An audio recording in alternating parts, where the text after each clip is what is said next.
कहानी की शुरुआत होती है ब्रिटेन के एक छोटे से शहर स्टैचम से। यहाँ रहता है हमारा मेन कैरेक्टर अली जी। अली जी का मानना है कि वो ब्रिटेन का सबसे बड़ा और खतरनाक गैंगस्टर है। हालांकि सच ये है कि वो एक नंबर का नल्ला है। उसका अपना एक 4-5 बंदों का छोटा सा गैंग है जिसका नाम उसने रखा है वेस्ट स्टैचम मैसिव। इनका काम क्या है?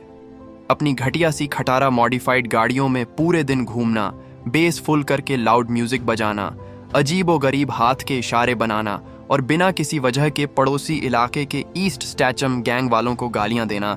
अली जी की लाइफ का बस एक ही मोटो है, कूल दिखना, अपनी गर्लफ्रेंड मिशेल के सामने टॉशन मारना और अपनी अजीब सी बोली से सबको कंफ्यूज करना। लेकिन भाई, इस छपरीपन के पीछे अली जी का एक दिलदार दिल भी है। वो अपने इलाके के जॉन ली कम्युनिटी सेंटर में छोटे बच्चों को लाइफ लेसन देता है। अब सिखाता क्या है? बच्चों को सिखाता है कि पुलिस से कैसे बचना है, कैसे फेंकना है और बिना मेहनत के कूल कैसे दिखना है। बच्चे भले ही कुछ न सीखें, लेकिन अली जी के लिए यह कम्युनिटी सेंटर उसकी जान है। लेकिन अचानक एक दिन उनकी लाइफ में भूचाल आता है। लोकल नगर निगम घोषणा करती है कि फंड्स की कमी की वजह से इस कम्युनिटी सेंटर को गिरा दिया जाएगा और उसकी जगह एक नई बिल्डिंग बनेगी। ये सुनते ही अली जी का पारा 7वें आसमान पर पहुंच जाता है। वो कसम खाता है कि चाहे कुछ भी हो जाए, जब तक मेरी सांस चल रही है, मैं इस कम्युनिटी सेंटर पर एक हथौड़ा भी नहीं चलने दूंगा। कम्युनिटी सेंटर को बचाने के लिए अली जी अपना खुराफाती दिमाग चलाता है। वो काउंसिल ऑफिस के बाहर पहुंचता है, अपने सारे कपड़े उतारकर सिर्फ अंडरवेयर में आ जाता है और खुद को लोहे की भारी जंजीरों से पोल के साथ बांध लेता है। वो चिल्ला चिल्ला कर ऐलान करता है कि वो अनिश्चितकालीन भूख हड़ताल पर है। अब यहाँ मूवी में असली पॉलिटिकल ट्विस्ट आता है। देश का फाइनेंस मिनिस्टर डेविड कार्लटन एक नंबर का शातिर, मक्कार और लालची पॉलिटिशियन है। कार्लटन का बस एक ही सपना है, मौजूदा प्राइम मिनिस्टर को किसी भी तरह बेइज्जत करके उनकी कुर्सी से हटाना और खुद देश का नया प्राइम मिनिस्टर बनना। कार्लटन जानता है कि अगर उसे पीएम बनना है तो सरकार की इमेज इतनी खराब करनी होगी कि जनता सड़क पर आ जाए। इसके लिए उसे एक ऐसे महाबेवकूफ इंसान की तलाश होती है जिसे संसद में खड़ा कर दिया जाए और वो ऐसी हरकतें करे कि पूरी सरकार की दुनिया भर में थू थू हो जाए। तभी कार्लटन की नजर अली जी के इस अतरंगी भूख हड़ताल वाले प्रोटेस्ट पर पड़ती है। जब वो अली जी को जंजीरों में बंधे हुए बेतुका भाषण देते देखता है तो उसकी बाँछें खिल जाती हैं। कार्लटन मन ही मन सोचता है, अबे यार, इससे बड़ा जोकर और बेवकूफ तो मुझे पूरी कायनात में नहीं मिलता। कार्लटन तुरंत अली जी के पास जाता है। वो अपनी चिकनी चुपड़ी बातों में अली जी को फंसाता है और कहता है, अगर तुम हमारी पार्टी से चुनाव लड़ते हो और इलेक्शन जीत जाते हो तो हम तुम्हारे कम्युनिटी सेंटर को कभी बंद नहीं होने देंगे। बस फिर क्या था? अली जी सोचता है कि भाई को सीधे पार्लियामेंट जाने का मौका मिल रहा है। वो तुरंत हाँ कर देता है और बाय इलेक्शन के लिए मैदान में उतर जाता है। अब शुरू होता है इतिहास का सबसे अतरंगी इलेक्शन कैंपेन। एक तरफ होते हैं सूट बूट वाले बाकी नेता जो बोरिंग भाषण देते हैं और जनता से झूठे वादे करते हैं। वहीं दूसरी तरफ हमारा अली जी अपने पीले चमकीले ट्रैक सूट, छाती पर सोने की मोटी चेन और गॉगल्स लगाकर गलियों में रैलियां निकालता है। वो रैलियों में देश की इकोनॉमी पर बात करने के बजाय लोगों से पूछता है, क्या बोलते हो भोंडू पब्लिक, मुझे वोट दो, मैं सबको फ्री मजा कराएगा। बाकी नेताओं को लगता है कि अली जी की जमानत जब्त हो जाएगी। लेकिन भाई, जनता का मूड कौन समझ पाया है? आम लोगों और खासकर यूथ को अली जी का यह बेबाक और सीधा अंदाज बहुत पसंद आता है। लोगों को लगता है कि यह बंदा बाकी मक्कार नेताओं की तरह बनावटी तो बिल्कुल नहीं है। और जब रिजल्ट आता है तो टहलका मच जाता है। अली जी भारी वोटों से इलेक्शन जीत जाता है। कार्लटन अपनी चाल की पहली जीत पर मन ही मन हंसता है। अली जी अपनी खटारा गाड़ी में सवार होकर सीधे ब्रिटेन की संसद पहुंचता है। संसद का माहौल एकदम सीरियस होता है। सारे एमपी तमीज में बैठे होते हैं। तभी अली जी अपनी वही अतरंगी चाल में संसद भवन के अंदर एंट्री मारता है। जब संसद में बेरोजगारी, क्राइम और टैक्स पर गंभीर बहस चल रही होती है, अली जी बीच में हाथ उठाकर उठ खड़ा होता है और ऐसी ऐसी बातें बोलता है कि स्पीकर और बाकी नेताओं के होश उड़ जाते हैं। प्राइम मिनिस्टर जब उससे कोई सीरियस सवाल पूछते हैं तो अली जी सड़क छाप स्टाइल में उनका जवाब देता है। कार्लेटन अपनी कुर्सी पर बैठकर इंतजार कर रहा होता है कि कब पीएम की बेइज्जती होगी और कब सरकार गिरेगी। लेकिन यहां पासा पूरी तरह पलट जाता है। देश की जनता को अली जी का यह आम आदमी वाला अंदाज इतना मजेदार लगता है कि टीवी पर संसद की टीआरपी अचानक आसमान छूने लगती है। लोग टीवी से चिपक जाते हैं। प्राइम मिनिस्टर सोचते हैं, अबे ये बंदा तो हमारी डूबती नया पार लगा रहा है। पीएम अली जी की इस तगड़ी पॉपुलैरिटी से इतने इंप्रेस होते हैं कि वो कार्लेटन के सपनों पर पानी फेरते हुए अली जी को सीधे देश का डेप्यूटी प्राइम मिनिस्टर बना देते हैं। कार्लेटन का मास्टर प्लान पूरी तरह बैकफायर कर जाता है और वो अंदर ही अंदर खून के घूंट पीकर रह जाता है। अब डिप्टी पीएम बनने के बाद अली जी का रुतबा एकदम रॉयल हो जाता है। अब उसे एक बहुत ही बड़ी और संवेदनशील जिम्मेदारी दी जाती है। ब्रिटेन में एक बहुत बड़ी वर्ल्ड पीस समिट रखी जाती है। दो पड़ोसी देश अफ्रीका और बल्कन्स के राष्ट्रपतियों के बीच सालों से दुश्मनी चल रही होती है। दोनों देश परमाणु मिसाइलें एक दूसरे पर तान चुके होते हैं और दुनिया पर थर्ड वर्ल्ड वॉर का खतरा मंडरा रहा होता है। अगर यह मीटिंग फेल हुई तो जंग तय थी। विलेन कार्लेटन को लगता है कि अली जी को निपटाने का इससे बेहतर मौका नहीं मिलेगा।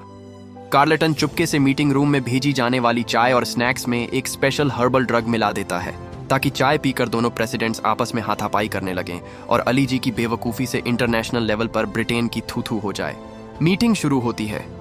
दोनों देशों के राष्ट्रपति बेहद गुस्से में एक दूसरे को घूर रहे होते हैं और टेबल पर हाथ पटक रहे होते हैं।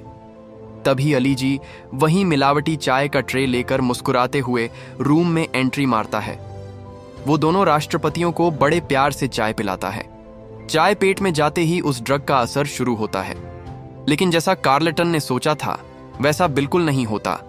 चाय पीने के बाद दोनों राष्ट्रपतियों का गुस्सा पूरी तरह गायब हो जाता है और उनका दिमाग एकदम शांत और रिलैक्स हो जाता है।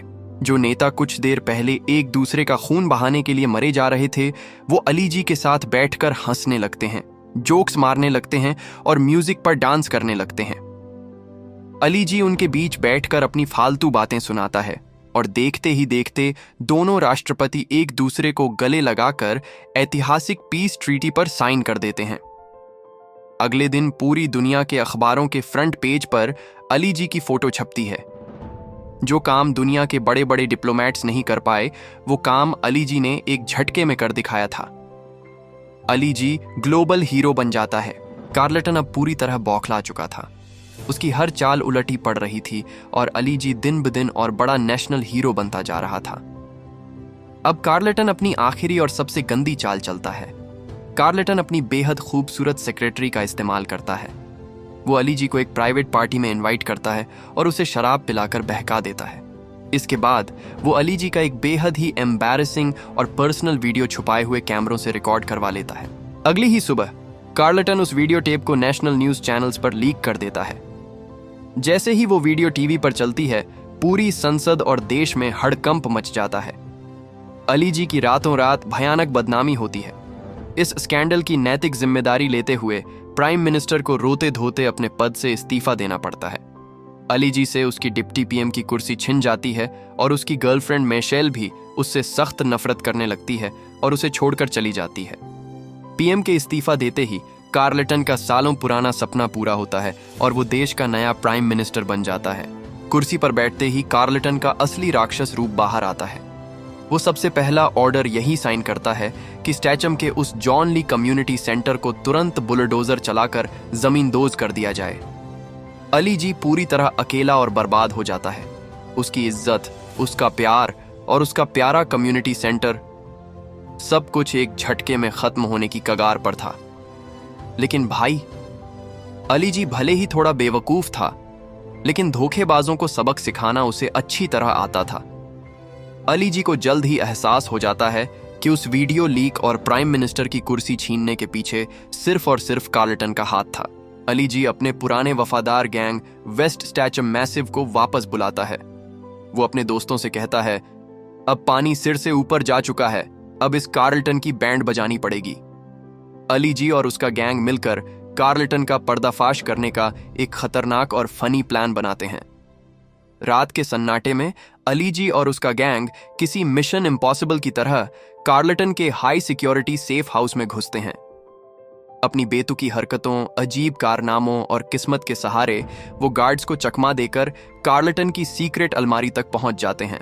वहां से अली जी को वो ओरिजिनल वीडियो टेप और वो कॉन्फिडेंशियल डॉक्यूमेंट्स मिल जाते हैं, जिनसे साफ साबित होता है कि कार्लटन ने देश के साथ गद्दारी की थी और पीएम को फंसाया था। अगले दिन संसद में नए पीएम कार्लटन का पहला भाषण चल रहा होता है और दूसरी तरफ कम्युनिटी सेंटर पर बुलडोजर पहुंच चुका होता है। तभी अली जी अपने पूरे गैंग के साथ संसद के मेन हॉल का दरवाजा तोड़ते हुए अंदर घुसता है। कार्लटन चिल्लाता है और सिक्योरिटी को अली जी को बाहर फेंकने को कहता है, लेकिन इससे पहले कि कोई उसे छू पाता, अली जी संसद के बड़े प्रोजेक्टर्स और टीवी स्क्रीन्स पर वो सीक्रेट टेप और सबूत चला देता है। पूरे देश की मीडिया और जनता के सामने कार्लटन का काला चेहरा बेनकाब हो जाता है। कार्लटन का चेहरा पीला पड़ जाता है। तभी पुलिस संसद के अंदर एंट्री मारती है और कार्लटन को देशद्रोह के आरोप में हथकड़ी पहनाकर घसीटते हुए ले जाती है। कार्लटन के जेल जाते ही पुराने प्राइम मिनिस्टर सम्मान के साथ अपनी कुर्सी पर वापस लौटते हैं। अली जी को देश की संसद की तरफ से नेशनल हीरो का सम्मान दिया जाता है। और सबसे बड़ी खुशी की बात, जॉन ली कम्युनिटी सेंटर को हमेशा के लिए सुरक्षित घोषित कर दिया जाता है और सरकार उसे चलाने के लिए भारी भरकम फंड्स देती है। अली जी की गर्लफ्रेंड मिशेल को जब सच्चाई पता चलती है तो वो अली जी को गले लगा लेती है और दोनों का पैचअप हो जाता है। मूवी के एंड में दिखाया जाता है कि अली जी को उसकी शानदार सेवाओं के लिए बारबाडोस देश का एम्बेसडर बनाकर भेजा जाता है, जहां वो अपनी गर्लफ्रेंड के साथ समंदर किनारे ऐश कर रहा है और बच्चों को अपनी वही अतरंगी छपरी ट्रेनिंग दे रहा है। और इसी के साथ ये सुपरहिट फनी कॉमेडी मूवी यहीं खत्म होती है। तो दोस्तों, कैसी लगी आपको अली जी इंडा हाउस की ये पूरी लॉट पोट कर देने वाली कहानी? अगर अली जी का यह अतरंगी और बेबाक अंदाज आपको पसंद आया हो तो इस वीडियो को एक प्यारा सा लाइक जरूर देना और अपने दोस्तों के साथ शेयर करना। आपको इस पूरी मूवी में कौन सा सीन सबसे ज्यादा फनी लगा, मुझे नीचे कमेंट करके जरूर बताओ। और ऐसी ही मजेदार और ढाकड़ मूवी एक्सप्लेनेशंस देखने के लिए हमारे चैनल को सब्सक्राइब करके बेल आइकन दबाना बिल्कुल मत भूलना। मिलते हैं अगली वीडियो में एक और धमाकेदार मूवी के साथ। तब तक के लिए अपना ख्याल रखो और बाय बाय।